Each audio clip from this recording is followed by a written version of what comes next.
Something flickered in his expression then. Not quite admiration, not quite doubt, but a recognition that she had steel in her yet. He nodded once, slow and deliberate. Good. Then you best learn faster than most do. The days turned into lessons. Cole showed her how to aim the rifle properly, how to steady her breath, how to strike a match even in the wind. He taught her to listen for the shift in the prairie sounds, the silence of birds that meant danger, the distant thunder of hooves that meant riders. Maryanne's hands blistered, her shoulders ached, but she refused to quit. Each small victory, hitting a tin can, lighting a fire on her first strike, hardened her resolve. Yet, amid the lessons, there were moments neither spoke of. Times when their eyes met and lingered too long, when the silence between them seemed to carry an unspoken pull. She told herself it was only the loneliness, the desperate need for another voice in the vast emptiness. But late at night, when she lay awake staring at the beams of the shack's ceiling, she could not banish the memory of his steady gaze, or the sound of his voice as he murmured stories of towns he had passed, trails he had ridden, losses he had endured. Maryanne began to wonder what haunted him. He spoke of the McCready gang with a personal weight, as though vengeance rather than justice drove him forward. Once, in a rare moment when the fire burned low and his guard seemed lowered, she asked, "Did they take something from you?" His jaw clenched, the firelight casting sharp shadows across his face. He did not answer immediately. When he finally spoke, his voice was low, almost broken. They took everything. The silence that followed was heavier than any words could have been. Maryanne did not press him further. She knew the look in his eyes, the kind of pain that built walls taller than any fence. But as the wind howled outside and the prairie stretched mercilessly into the night, she could not help but feel that fate had bound their lives together for a reason. She abandoned in a land that sought to swallow her whole. He, driven by ghosts and vengeance that would not let him rest. Both of them carried wounds the West had carved deep. And in that unforgiving place where life was measured in grit and blood, their survival might come to depend not only on strength but on the fragile, dangerous spark growing quietly between them and far beyond the horizon, where smoke already curled against the sky. The McCready gang began to ride. The fifth day dawned uneasy, the kind of morning when the air itself seemed to carry a warning. The prairie was too still, the birds too quiet, as though the land itself braced for what was coming. Maryanne Carter woke with that silence pressing against her chest. She sat up on the thin mattress, her fingers tightening on the quilt she had stitched from scraps of James Carter's old shirts. The man she had never truly met had left her more than a grave. He had left her the fragile bones of a life she was now struggling to piece together. But now, with Cole Jackson's presence filling the shack, it felt less like a tomb and more like a place still clinging to breath. Cole was already outside when she rose. She found him by the barn, repairing the roof with steady, deliberate movements. The sound of his hammer rang sharp in the morning air. He worked without pause, sweat streaking his brow despite the chill, as though he carried within him a need to keep his hands busy. She realized, watching him, that it wasn't only kindness driving his labor. It was grief, guilt, and something darker, an unrelenting fight against ghosts she did not yet understand. "You work like the devil himself is chasing you," she said softly, surprising herself with the boldness of the words. Cole paused, looked down at her from the roof's edge. His eyes, shadowed under the brim of his hat, held hers for a moment too long. Then he gave a low grunt, something between a laugh and a sigh. Maybe he is, she did not ask more. Some truths, she knew, revealed themselves only when the land was ready to give them up. Still, she felt the tug of curiosity, the ache of wanting to know the man who had suddenly become the only lifeline between her and ruin. That day, Cole insisted they ride the edge of the property together. Maryanne's stomach nodded at the thought, but she agreed. He saddled his dark horse with practiced ease, then helped her mount the old bay mare left behind in James Carter's stable. The animal was skittish, its ribs showing, its ears twitching at every sound, but it carried her steadily enough under Cole's guiding hand. They rode in silence at first, the land stretching endlessly before them. The prairie grass whispered under the wind, and the sky hung low and heavy, bruised with clouds. Maryanne clutched the reins tightly, her body stiff, but Cole's voice broke the silence with calm assurance. "Loosen your grip. Let the horse breathe. She'll trust you more if you trust her," she tried, adjusting as he said, and to her surprise the mare eased into a smoother gait. A small smile touched her lips, though she kept her eyes forward. Cole noticed, but said nothing. Sometimes silence spoke more than words ever could. They rode past the grave, past the fence, to the ridge where the land dropped into a wide, sweeping valley. From that vantage, Maryanne could see the world stretch to forever. Mountains jagged on the horizon, streams glinting like silver threads, the faint smoke of a distant campfire curling upward. Her heart caught at the sight. Beauty and danger lived side by side here, each moment promising both wonder and peril. Cole's gaze fixed on that smoke. His jaw tightened, his hand resting near the revolver at his hip. "They're closer," he muttered. Fear surged in Maryanne's chest. The McCreadys? No doubt. His voice was flat, but beneath it ran a current of rage so deep she could almost feel it in her own bones. She shivered, though the wind was not cold. What will they do? He turned to her, his eyes sharp as steel. They'll test the land first. Send a scout, maybe steal some stock. Then they'll strike harder, fast and merciless. They've left nothing but ash behind them. He paused, his gaze hardening. But they haven't come up against me yet. His words stirred something in her. Fear, yes, but also a dangerous flicker of hope. She wanted to believe in him, to believe that he could hold back the darkness pressing toward them. But she also knew men were flesh and blood bled easily under the guns of outlaws. As they turned back toward the shack, the clouds broke, and rain began to fall in sudden, heavy sheets. They rode hard, arriving soaked, their clothes clinging to their skin. Laughter, unbidden and sharp, escaped Maryanne's lips as she stumbled into the shack, dripping water onto the floorboards. For the first time in weeks, the weight of fear lifted, replaced by the simple absurdity of being drenched by the wild prairie sky. Cole watched her, his expression unreadable, though his eyes lingered on her longer than they should have. Something passed between them in that quiet moment, fragile but undeniable. The storm outside raged, the wind howling against the shack. But inside there was warmth, a spark neither of them could deny, yet neither spoke it aloud. Instead, Cole busied himself with the fire, tossing logs onto the flames until they roared bright. Maryanne wrung out her shawl, hanging it by the hearth. The silence was heavy but not empty. It was charged, filled with things neither dared to say. And as the rain hammered the roof, drowning the world beyond their walls, they both knew the storm was only a warning. The true tempest, the clash of vengeance, survival, and hearts caught in the Wild West was still on its way. The third morning dawned with a restless wind, sharp and cold, carrying the scent of something unsettled. Maryanne Carter stirred from her thin mattress, her body weary though the day had only just begun. Her dreams had been filled with strange sounds, hoofbeats pounding the earth, voices carried on the wind, a low laughter that twisted into her mind like smoke. When she woke, the silence of the shack was so complete it pressed against her ears. Yet the unease lingered, a whisper that she was being watched, that she was not as alone as she thought. She rose and moved to the window. Outside, the land stretched wide and merciless, the prairie grass bending under the force of the morning gusts. The cross marking James Carter's grave stood in plain view, a lonely sentinel against the endless horizon. Maryanne's eyes lingered on it longer than she meant to, her throat tightening with unspoken words. She wanted to ask him why he had written those letters, why he had brought her all this way only to leave her in the ashes of his unfinished life. But the grave gave no answers. Only silence. Only the faint rattle of dry weeds against its wooden base. She pushed herself into the day, determined to keep her hands busy. Idleness bred fear, and fear would swallow her whole if she let it. She swept the dirt floor of the shack, patched a torn hem on her dress, and then, with a courage she did not fully feel, took the Winchester rifle into her hands. The weapon was heavier than she remembered, the cold of the steel biting against her skin. She had never fired one before, but she knew the West would not wait for her to learn gently.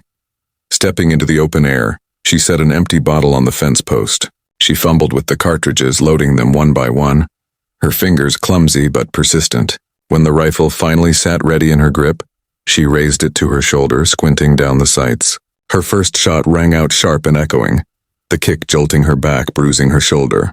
The bullet missed wide, striking dirt far from the post. Her heart pounded with the sound, with the weight of realizing how fragile she was if real danger came. Still, she reloaded, fired again and again until her body shook with the force of it. On the fourth shot, the bottle shattered, and though her shoulder ached and her hands trembled, a small, fierce smile broke across her lips. That moment of triumph was brief. As the echoes faded, Maryanne thought she heard another sound, hooves faint but steady, carrying from beyond the ridge. She froze, her breath catching in her throat. She lowered the rifle slowly, straining her ears. The noise came again, clearer now, the unmistakable rhythm of a horse approaching. Panic rose hot in her chest. She was not ready. She had no words, no plan, no defenses beyond the rifle she barely knew how to use. She darted back into the shack, crouching low by the window. The rifle clutched tight. Dust swirled in the distance, a lone figure riding closer. The man sat tall in the saddle, his hat brim pulled low, his coat snapping in the wind. His horse was dark and lean, moving with the easy power of an animal long accustomed to the open plains. Maryanne's heart raced as she watched. Was this one of the McCready gang? Come to stake claim on the lonely ranch? Or just a drifter searching for water, food, or worse? The rider slowed as he neared the fence, his gaze sweeping the land until it fell upon the shack. Maryanne ducked lower, pressing herself against the wall, though she knew it was useless. The shack offered little protection. Still, she whispered a prayer under her breath, gripping the rifle so tightly her knuckles whitened. And then a voice rang out, deep, steady, carrying no mockery but commanding all the same. "You aiming that rifle at me, miss, or do I have the luck of meeting a neighbor in these parts?" The words startled her. They were not cruel, not mocking, but neither were they soft. She hesitated, torn between stepping into view and staying hidden. Silence stretched until she realized her silence itself might make her look weak. With trembling resolve, Maryanne rose, the rifle still in her hands. She pushed open the door and stepped onto the porch, her heart hammering so hard she thought it might burst. The man on horseback studied her with eyes sharp as flint. His face was weathered by sun and travel, his jaw strong, his expression unreadable. He tipped his hat slightly, a gesture that seemed polite but carried a weight she couldn't quite name. "You live here?" he asked, his tone neither kind nor cruel, only steady, measuring her with each word. Maryanne's voice shook but held. "I do now. The man who owned this place, James Carter, he's gone." The rider's gaze flicked toward the grave, then back to her. Something shifted in his eyes, though it was gone as quickly as it came. "I see. You his widow?" The question pierced her. She swallowed hard. "I was meant to be. I arrived too late." A silence stretched between them, heavy with the truths neither spoke aloud. At last the rider dismounted, his boots striking the ground with a dull thud. He stood taller than she expected, broad-shouldered, carrying the kind of presence that seemed to draw the air around him. Yet there was no threat in his movements, only caution. "Name's Cole Jackson," he said finally. "I was riding through, keeping an eye on this stretch. Heard talk the McCready gang's been sniffing around the valley. Figured I'd take a look before they burned another place to the ground." His eyes lingered on her, steady and unflinching. "You're out here alone?" Maryanne tightened her grip on the rifle, lifting her chin in defiance. "I can take care of myself." His gaze flicked to the rifle, then to her trembling hands. He didn't smile, but his eyes softened almost imperceptibly. "Maybe so," he said. "But the West don't care how strong you think you are. It'll test you, miss, harder than you can imagine." His words echoed her father's, and something inside her bristled at the truth of them. Yet she did not lower the rifle. Not yet. Cole Jackson's arrival marked the end of her solitude, though she did not yet know if he was friend, foe, or something in between. All she knew was that the Wild West had just grown more complicated, and her fight for survival had drawn another soul into its storm. The days that followed Cole Jackson's arrival unfolded with a strange, heavy rhythm like the slow beat of a distant drum. Maryanne found herself caught between suspicion and reluctant relief, torn by the knowledge that she could not survive long without help, yet wary of trusting a stranger who appeared from nowhere. Cole was no soft-spoken gentleman, no man of tender assurances. He was a figure carved out of the harsh land itself, carrying the kind of silence that spoke louder than words. Each morning she woke before the sun, the prairie still cloaked in shadows. Her routine had been loneliness, a fight against hunger and silence. Now the sound of another's presence unsettled her. The scrape of Cole's boots across the dirt, the rasp of him sharpening his knife, the low murmur of his voice as he spoke to his horse. All of it was both comforting and unnerving. She could not decide if he was her salvation or another test the Wild West had set before her. Cole never asked for her trust outright. He moved about the shack and the ruined barn with a quiet authority, as though he had already taken measure of the land and its failures. He mended the fence without being asked, gathered wood for the fire, and checked the rifle she struggled to use. Maryanne bristled at his interference. Yet when the first hard wind rattled the walls that night, she could not deny the sense of security in knowing someone else stood nearby. One evening, as the prairie burned orange beneath the setting sun, she found him leaning against the porch post, eyes scanning the horizon. She stood beside him, her shawl pulled tight around her shoulders. Silence hung between them until she spoke, her voice low. "Why did you come here, Mr. Jackson?" "Truly," he shifted, his gaze never leaving the distance. "I told you. The McCready gang. They've been moving through these parts. Last month they put torches to a homestead not far from here. Man, woman, 2 children gone in the flames. No law out here strong enough to stop them." He paused, jaw tight. "I've been hunting their trail. Figured I'd get ahead of them before they struck again." The weight of his words settled over her like a shroud. She pictured fire swallowing the small shack, the grave of James Carter desecrated by boots and laughter. Her stomach turned cold. "And you think they'll come here?" she asked. Cole finally looked at her, his eyes hard, unflinching. "I know they will. A woman alone, land without a man's claim. Outlaws see that as easy prey. They'll take what they want and burn what's left, unless you're ready." The fear she had fought so hard to bury surged up, but she did not let it show. She lifted her chin. "Then I'll be ready." The wind cut through the open plains like a sharp blade, dry and merciless, scattering dust across the endless stretch of prairie. Maryanne Carter stood on the weathered porch of a small shack that had once promised her safety, promised her a future, promised her a husband. Now it was only her and the creak of the boards beneath her feet, and the unsettling truth that she had no husband, no help, and only the Wild West for company. She had left behind everything she knew in Pennsylvania, trading her father's cramped farmhouse for the dream of a new beginning. The letter she had answered, written in a steady hand by a widowed rancher, spoke of open land, strong horses, and a man who claimed he longed for a wife's steady presence. She had believed in him, in the idea of a life built together under the vast sky. But now he was gone, dead before she ever arrived, struck down in a barroom brawl that left his name etched into a pinewood coffin she hadn't even seen buried.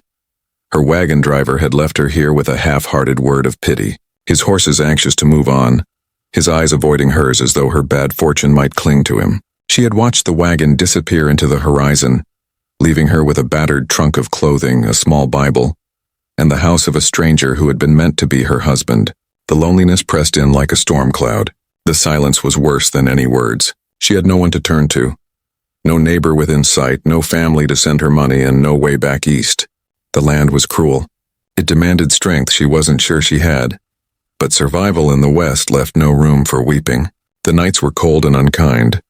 The coyotes howled in hunger, and the wind carried with it the sounds of outlaws who roamed farther than the law's reach. Maryanne had heard stories of women who didn't last their first winter, of mail-order brides who vanished, taken by the elements or by men darker than the soil beneath their boots. She swallowed those stories down, forcing her heart to stay steady. She would not be another name forgotten on the plains. She would fight for her life even if she had to do it alone. Yet it was not only the hunger or the cold she feared. Whispers of a notorious gang carried across the settlements like wildfire. The McCready brothers, outlaws who burned ranches and left widows with nothing but ashes. Men who thrived on taking what did not belong to them. And rumor said they had set their eyes on the northern valleys, the very place where Maryanne now stood. She had arrived in a world already circling with danger, and fate had abandoned her before she'd even had a chance to build a home. But there was something within her, a spark her late mother had once named stubbornness, that whispered she was not meant to die quietly. The Wild West had tested many, and some had risen to meet its trials. Maryanne told herself she would be one of them. Still, as the sun sank low that first evening, painting the plains in crimson light, fear curled around her heart. How could a woman alone hold back starvation, defend herself from bandits, or face the endless silence of the prairie nights? The shack's door rattled in the wind, its hinges tired and worn. Inside, the room smelled of tobacco and unwashed clothes, of a man who would never return. She lit a single lantern and placed it on the table. Its flame was weak, trembling like her own spirit, but in its glow she whispered aloud, "I will survive. I will not let this land take me." But she did not yet know what awaited her, that her fight for survival would entangle her in blood feuds, in dangerous alliances, and in a love she had never imagined finding on this untamed frontier. No husband, no help, just her in the Wild West, and the story was only beginning. The second morning broke with a pale sky. A canvas of gray stretched over the endless horizon. Maryanne Carter rose from the narrow bed in the shack, her body stiff from the cold, her breath visible in the thin light. She had slept little, waking at every sound. The scratch of branches against the roof, the cry of coyotes, the haunting echo of wind sweeping through the empty valley. The silence between those noises had been the worst of all, reminding her with every passing hour that she was alone. No footsteps in the next room, no voice to ease her fears, no husband to steady her trembling hands, only her and the relentless demand of the frontier. She wrapped her shawl tighter around her shoulders and stepped outside. The prairie grass swayed, brittle from drought, and the smell of dust clung to the air. The house was small and worn, hardly more than 2 rooms and a porch, but it was all she had now. Beside it stood a half-collapsed barn, its roof sagging under years of neglect. 2 broken wagons sat nearby, their wheels rotting in the dirt. Everything around her bore the marks of a man who had struggled to keep his life afloat and failed before she ever arrived. Grief pressed against her chest, but she forced it aside. Grief would not bring food. Grief would not chop wood. Grief would not protect her when the first storm rolled in. She remembered her father's words, spoken years ago when she was just a girl helping him mend fences on their farm back east. The land don't care about your tears, Maryanne. It don't care about your prayers, neither. The land only answers to sweat, to grit, to hands that refuse to stop working. He had been a hard man, one who spoke more through silence than kindness. But those words came back to her now with startling clarity. She would have to harden herself in the same way. Her first task was food. In the trunk she had carried from Pennsylvania, she found a small tin of beans, a sack of flour, and a half-empty jar of molasses. The meager stores her would-be husband had left behind were worse: moldy cornmeal, spoiled lard, and a scattering of hard biscuits too stale to chew. Hunger would come quickly if she didn't find a way to hunt, trade, or grow something in the dead soil around her. She had never fired a rifle in her life, but she knew she must learn, and fast. In the barn's shadows she found the weapon, an old Winchester lever action, its barrel rusted, its stock cracked. Beside it lay a box of ammunition, only a handful of cartridges left rattling inside. She ran her fingers over the rifle, heavy and cold, a thing that seemed to belong more to a soldier than to her. It frightened her. Yet there was comfort, too, knowing she had at least the possibility of defense. She resolved to practice with it before the week's end. But there was another, deeper fear gnawing at her. The night before, just after she had doused the lantern, she thought she heard hooves in the distance, faint, muffled, but real enough to chill her blood. She had sat rigid in her bed, clutching the Bible against her chest, waiting for voices, for the slam of boots on the porch, for the cruel laughter of men who thrived on fear. But nothing came. Silence swallowed the sound, and eventually she drifted into restless sleep. Yet the thought lingered. Someone had passed near her land, and in a place like this, riders rarely meant good news. By midday, she forced herself to walk the edges of the property, though it hardly felt hers. Each step carried the weight of risk, as though unseen eyes watched from the hills. The land stretched endlessly in every direction, the mountains in the far west like a jagged line drawn against the sky. To the east lay rolling prairie, unbroken except for the track of wagon wheels long abandoned. It was a world that seemed both boundless and suffocating, a place where freedom was measured in how well you could endure the silence.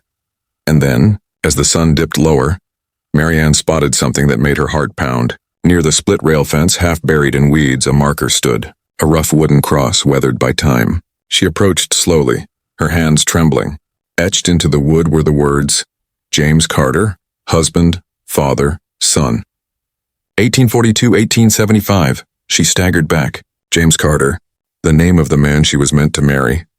The man whose letters had promised her a new life. Her knees buckled and she sank into the dry grass, tears breaking free despite her will to stay strong. She had known he was gone, but to see his grave, so near, so alone, made the truth heavier than stone. He had written her words of hope, and she had carried those words across 1,000 miles, only to kneel now at the place where all his dreams ended. But grief turned quickly into something sharper. Anger. Not at him, but at fate. At the cruel hand that had taken her from her family, her safety, her very sense of belonging, only to deliver her to a life already cut short. She rose slowly, brushing the dust from her dress, her voice breaking as she whispered to the cross, I don't know why you sent for me. I don't know what you hoped I'd find here, but I will not leave your name to rot in the dirt. I will not let this land swallow me too. With those words, a strange kind of resolve filled her. She was alone, but she would not remain powerless. The West had tested her on her very first day. and she was still standing. If outlaws came, she would face them. If hunger pressed close, she would find a way, and if death itself tried to claim her, it would not take her without a fight. As the shadows stretched across the prairie, Maryanne returned to the house, unaware that her movements had not gone unnoticed. Far in the distance beyond the ridge, a lone rider paused, watching the shack through narrowed eyes. He had been following rumors of the McCready gang's next target. And what he saw here, a woman alone on a ranch claimed by no man, told him trouble would soon come. And for Maryanne, the true test of her will to survive was only beginning. The rain had passed, but the land carried its memory. Puddles lay in shallow hollows across the prairie, and the air smelled sharp and clean, the way it always did after a storm. Maryanne Carter stood on the porch of the shack, her shawl wrapped tight against her shoulders, watching the horizon. The sky was pale, almost innocent, yet her heart told her otherwise. Something was shifting, pressing closer, as though the very earth beneath her feet trembled with the weight of what was to come. Cole Jackson had not spoken much since the rain. He had moved with purpose, checking the rifle, mending the barn door, walking the fence line with a silence that was heavier than words. She knew his silence was not indifference. It was calculation. He was waiting, bracing for the storm he said would come not from the sky but from men with fire in their hands and cruelty in their eyes. That evening, as the sun bled red against the horizon, Cole returned from his watch along the ridge. His face was grim, his jaw tight. "They're here," he said simply. Maryanne's breath caught. "The McCreadys?" He nodded once. "I saw smoke north of the valley. Too much for a campfire. They're moving closer. I'd wager they'll test us before the week's out." His gaze swept across the shack, the barn, the grave beyond. "This place won't hold against them as it is. We'll have to make it ready." Her knees weakened at the thought, but she steadied herself against the porch post. "How?" "Barricades, traps, firewood stacked for cover. And you—" He paused, his eyes locking on hers, steady and unflinching. "You'll have to be ready to fight." Fear surged inside her, but so too did something fiercer. She nodded. "Teach me." And so the days turned to preparation. They worked side by side, driving posts into the ground, hauling stones to reinforce the shack's walls, dragging branches into place to block the narrow path leading to the barn. Cole showed her how to load the Winchester faster, how to keep her aim steady even with her heart pounding in her ears. At night, when her hands ached and her shoulders burned, she lay awake listening to the fire crackle, telling herself over and over, "I will not be prey. I will not be swallowed by this land." Yet, amid the hard labor and the constant fear, something else grew. In the quiet moments, when Cole's hand brushed hers as he passed her a cartridge, when their laughter rose unbidden after a misstep in the mud, when their eyes met across the fire and lingered too long, Maryanne felt the walls around her heart tremble. She had come west expecting marriage to a stranger, a life of duty and survival. Instead, she had found herself standing beside a man haunted by vengeance, bound not by vows but by the raw necessity of survival. And still, she could not deny the dangerous warmth that bloomed when his gaze lingered on her. The night it happened was colder than most, the wind slicing through the cracks in the shack despite the fire. Cole sat at the table, cleaning his revolver, his shoulders tense beneath his worn shirt. Maryanne watched him from across the room, her hands busy with mending a tear in her dress, though her eyes strayed more often than her needle. Finally, she broke the silence. "You carry a weight, Mr. Jackson. Heavier than this land, heavier than any man should." His hands stilled, his gaze lifting to hers. For a long moment he said nothing, and she thought he might turn away, bury himself in silence as he always did. But then, his voice came low, rough, edged with a pain that made her chest ache. "They killed my brother, burned him alive with his wife and child inside their home. I swore I'd hunt them until my last breath. I swore they'd never do to another what they did to me." Her needle slipped from her fingers. The grief in his voice struck her like a blow, the kind of grief she had felt kneeling at James Carter's grave. Slowly she rose, moving to stand beside him. She wanted to speak, to offer comfort, but words felt too small. Instead, she placed her hand lightly on his arm. His muscles tensed under her touch, then softened, just barely. He looked at her, really looked at her. And in that gaze she saw not just vengeance, but a man worn raw by loss, fighting to hold himself together. Their silence spoke louder than words. The fire crackled. The wind moaned against the walls, and still they stood there, bound not by promises but by wounds too deep to name. And then, As if the world itself refused them peace, the sound came, distant at first, then growing clearer. Hoofbeats, many of them.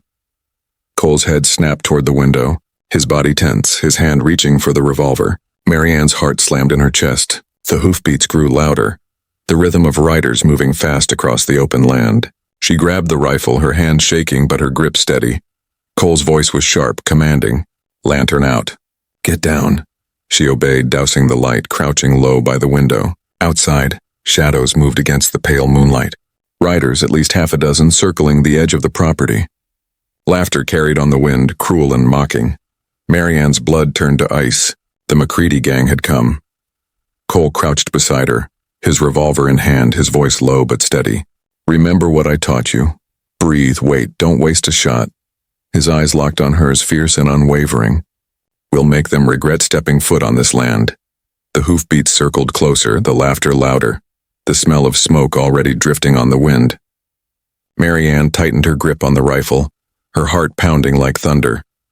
The Wild West had tested her before, but tonight it would decide whether she lived or died.